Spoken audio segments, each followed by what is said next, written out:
we've seen that to save a Logic project, we go up to the File and Save, or Save As. That creates a package which is kind of an all-encapsulating file on your hard drive, that within that it contains all the audio and any other things, that other files that the project needs. What you might find if you save it, say I've got this one but I've changed it a little bit and I don't want to save over the top of my old one, I just want to save a new version of it.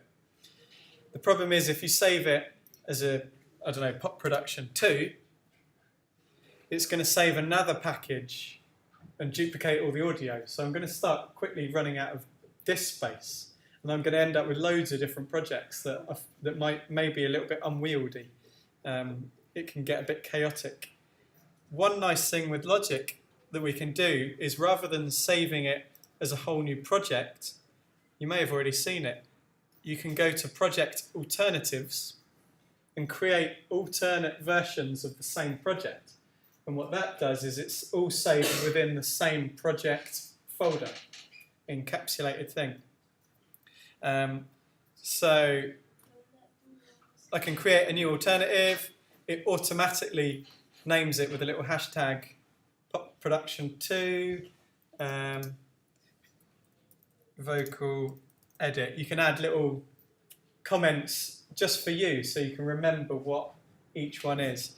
When I'm doing mixes for clients, I'm always, every time I tweak the mix or do a mix revision, always save it as a new version, because often we'll go through like 8 mix revisions and then they'll decide, actually, can we go back to the first version and just bring the vocal up or something, you know?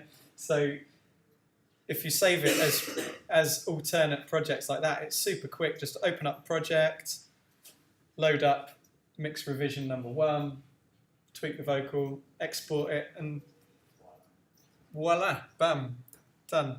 So that is the benefit of saving alternates in your project, is that they're all saved, encapsulated in that one audio file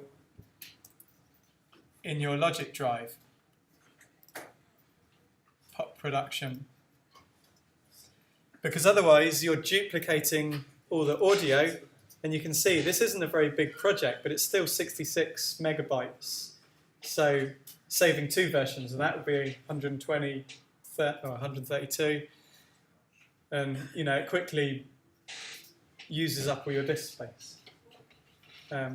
So yeah, that's a useful little tip.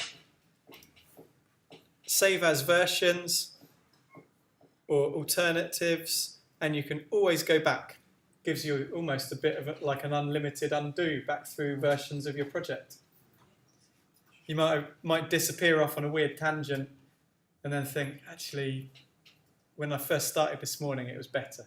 So you can just go back to the one that you saved a version of this morning. Oh, that's mad. So, yeah, that's it. Project alternatives and new alternative, and you can just save a new version. And it automatically puts a little numeric number that increases.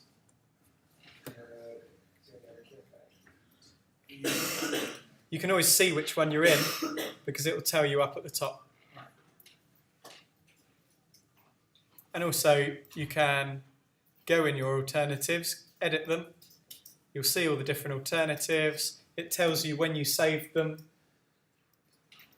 You can rename them or remove them. But they don't take very much disk space up because they're not duplicating all the audio. That's the key thing. Cool.